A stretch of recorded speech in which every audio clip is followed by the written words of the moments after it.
Hi, my name's Clive Waring-Flood and I'm the editor of Silvershotz magazine. Welcome to our very first video in-depth interview of a photographer, and we have selected for our first interview Michael Cook, who is becoming very quickly one of Australia's leading Indigenous art photographers. And we are here at the Andrew Baker Gallery in Brisbane, Australia to talk to Michael.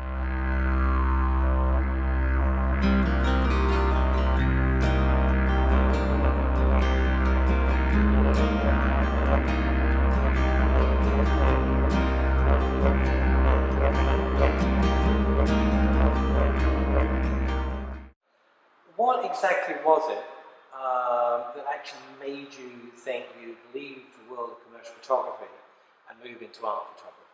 I had a little bit of a kickstart in 2008 where I won an Indigenous award, and it sort of persuaded me to go in and create a couple of projects I'd been thinking about for quite some time.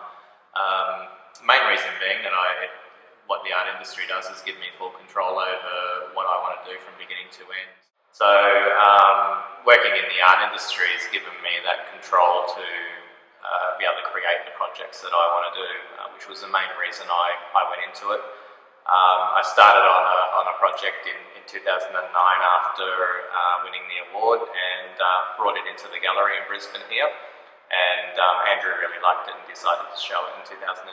It sounds to me as though that while you were doing your wedding and fashion photography, that somewhere there you had the seed of an idea for this particular series. Is that right? I suppose what the weddings led me into was I wanted to get some published work, and it led me into doing a couple of personal projects for myself, which included a lot of styling and makeup and hair and using professional models and so on. So it taught me a process to go through to be able to create a project that I had full control over. These two projects that I worked on got published in overseas magazines, but that was sort of a key element to basically teaching myself how I wanted to put the art projects together.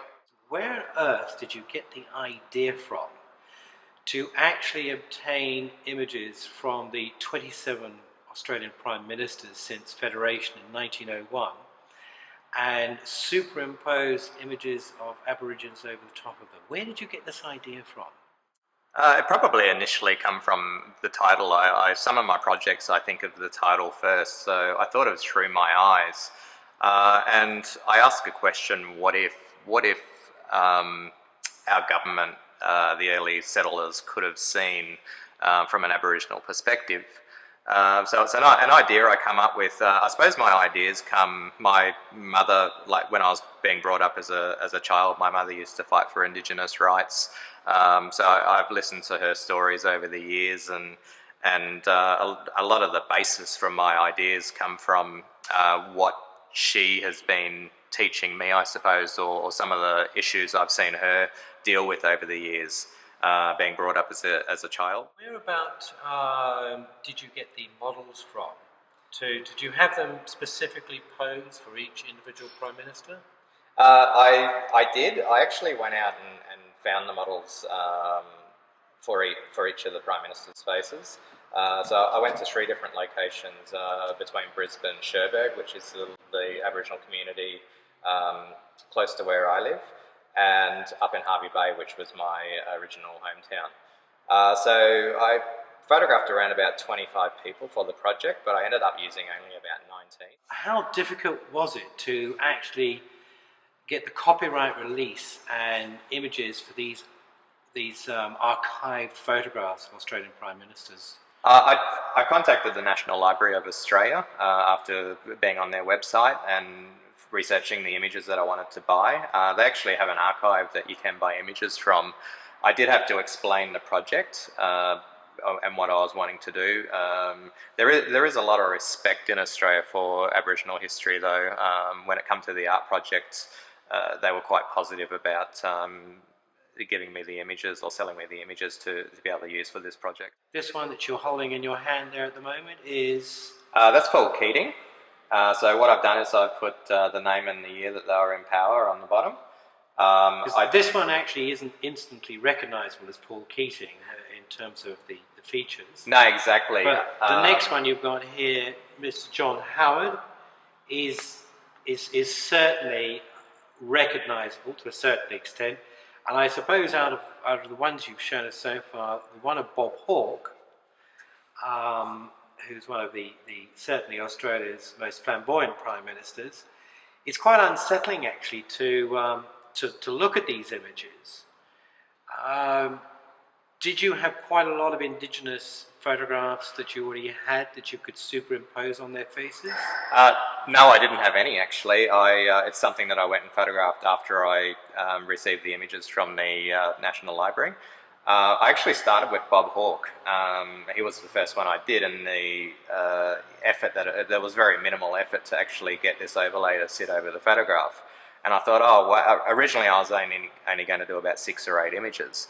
And I thought, oh, this is quite easy. So I then attempted to go ahead and do the full 27 Prime Ministers. And what I found was, depending on the actual original features of that Prime Minister, led to how difficult the images were to retouch.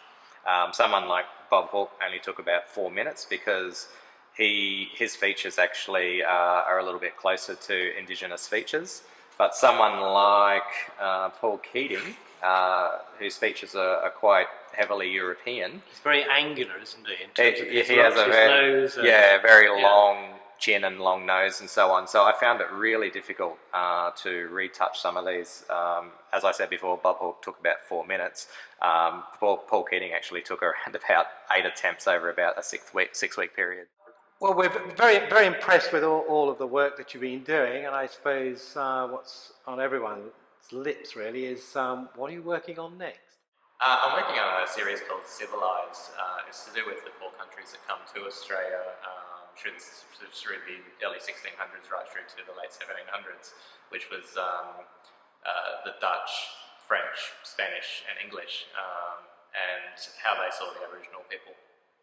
Great, well we look forward to seeing that body of work. Michael, thank you very much indeed, and best of luck with your future career. Thanks for having me.